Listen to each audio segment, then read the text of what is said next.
It's a very busy road in Abia State, but precisely. Today is 26th day of September 2022. 26th day of September 2022. The Global News were reporting for Farawaba about the industrial hub, the southeastern region of Nigeria.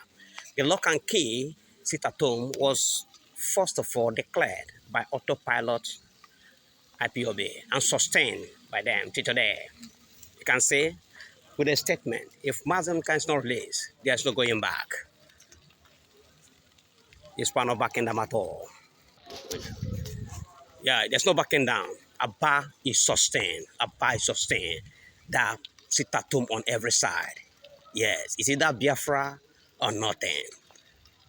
If Namurkan is not released, there's no backing down. That is the statement they keep on saying. They keep on saying. Some say, without Biafra, not going back. We are going home. It's Woto Woto. Global News reporting for Farawaba, Abia State, the region of West Africa.